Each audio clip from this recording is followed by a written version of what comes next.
You used to hear about the Oregon Trail like it was a promise, a one-way path towards something better, green forests, fresh air, endless opportunity, a place where people went to start over. But in 2026, that story has flipped. The direction changed. And now, people aren't moving toward Oregon, they're leaving it quietly. U-Hauls lined up in the rain, driveways empty, neighborhoods that used to feel alive, starting to feel paused. And here's the part nobody wants to say out loud. This isn't just migration, it's an exit. Homes are sitting longer, for sale signs are aging in place. Entire streets look like people left mid-conversation. And the reason, it's not just one thing, it's pressure. Cost of living that doesn't match reality. Taxes that feel heavier every year. Crime that shifts how people think about safety.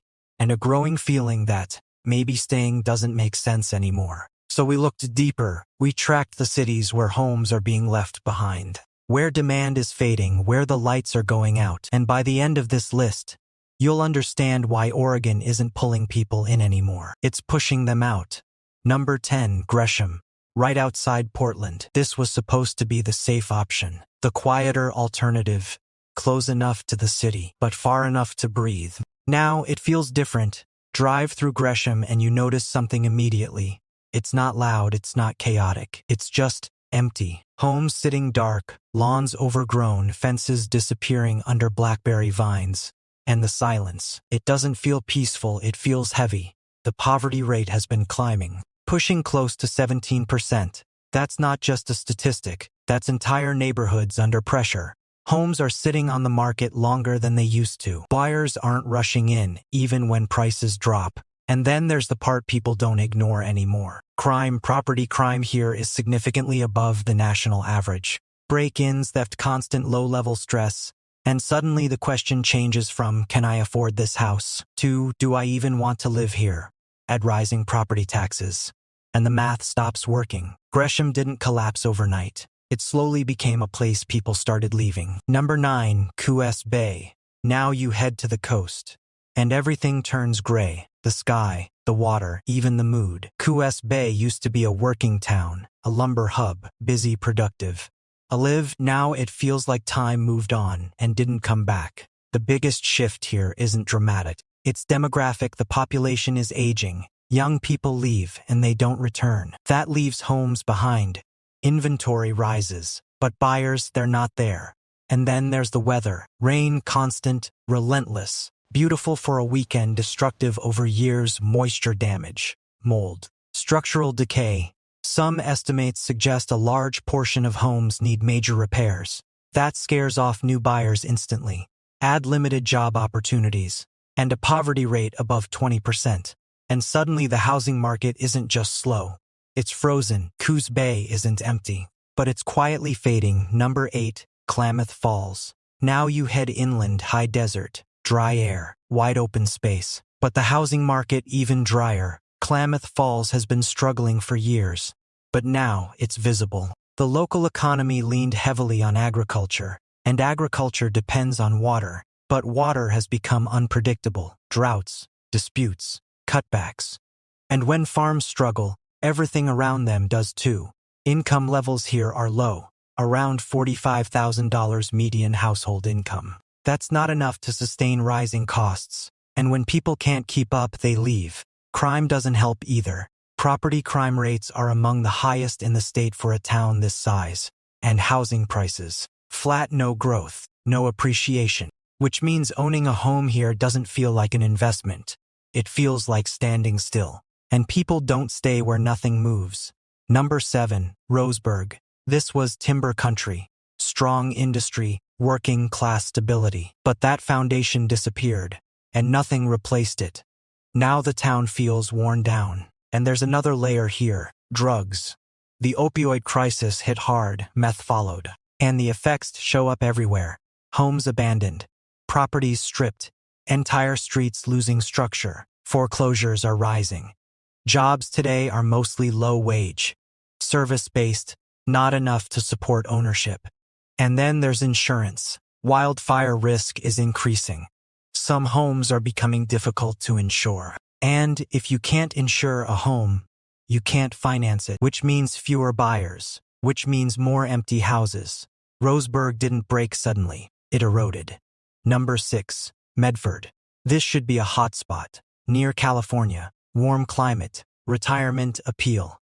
But reality hits differently. Wildfire smoke has changed everything. Summers aren't just hot. They're unlivable weeks of poor air quality. Sky turning orange. Outdoor life disappearing. And that alone changes how people feel about living here. Then comes the financial side. Home prices surged fast. Wages didn't. That gap created pressure. Now people are stretched thin, and when things tighten, they're the first to leave. Homelessness has grown, visible, expanding. Crime rates rising alongside it. Healthcare access is strained, and retirees, they're leaving, which removes one of the biggest buyer groups. So now homes sit too expensive for locals, not attractive to outsiders. Medford isn't collapsing, but it's stuck. Number 5. Salem, the capital city. Should be stable, predictable, reliable. But something changed. Remote work. People realized they don't need to live here anymore, so they stopped. Migration turned negative. Homes started sitting longer. Demand softened. And taxes still high. Oregon consistently ranks near the top for tax burden, and residents feel it. Crime has increased. Schools are struggling, and landlords, they're exiting. Strict regulations. Difficult evictions, more risk than reward. So they sell, or they leave properties empty. Salem didn't fall apart. It just lost its reason to stay relevant. Number 4. Ontario. Now you head east, right to the Idaho border. And the contrast is immediate. People work in Oregon, but live in Idaho. Why? Lower taxes, better affordability, more stability. Ontario becomes a pass-through, a place people use but don't choose. Homes are old, aging, expensive to fix. Poverty is high, around 24%. Crime rates are elevated, and the people making money here, they don't stay. They cross the border, so the economy exists. But the community doesn't grow. Ontario isn't building momentum, it's losing it. Number 3. Astoria. At first glance, it's beautiful historic homes. Ocean views, fog rolling in. But look closer, and you see the problem: water. Too much of it. Nearly 70 inches of rain a year. That destroys homes over time. Mold, rot, structural issues. Maintenance never stops. And maintenance costs money. A lot of it. The economy here is seasonal. Tourism in summer, quiet in winter. Jobs disappear for months. Income becomes unstable. But expenses don't drop, and that creates pressure. Homes become expensive to maintain and difficult to sell. So they sit. Astoria looks like a postcard, but living there feels different. Number 2. Eugene. This was supposed to be the cultural center. Young, creative, growing. Now it feels strained. Home prices doubled over the last decade. Wages didn't. That gap broke affordability. Now inventory sits. And homelessness has surged. Thousands living on the streets. Visible everywhere. RVs, tents, entire blocks affected. Property crime is extremely high, and that changes behavior. People feel less secure, less willing to invest, less willing to stay. Families leave, buyers hesitate.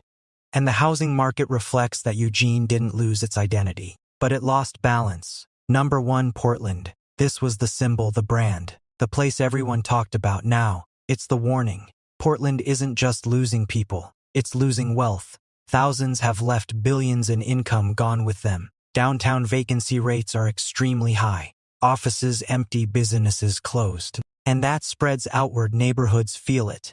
Homes sit. Condos go dark. Landlords leave. Policies tightened. Costs increased, and demand dropped. Safety concerns amplified everything. Even buyers looking in are now looking out. Portland didn't collapse overnight, but the direction is clear. And people are responding. They're leaving. This isn't just a downturn, it's a shift. Costs rose, opportunity didn't keep up, and people made a decision. They moved. Oregon is still beautiful, that hasn't changed. But the equation has, and in 2026, people made a decision. They moved. Oregon is still beautiful, that hasn't changed. But the equation has, and in 2026, people are solving it differently. If you're thinking about moving or investing, pay attention to where people are going. But more importantly, notice where they're leaving. Because sometimes the biggest mistake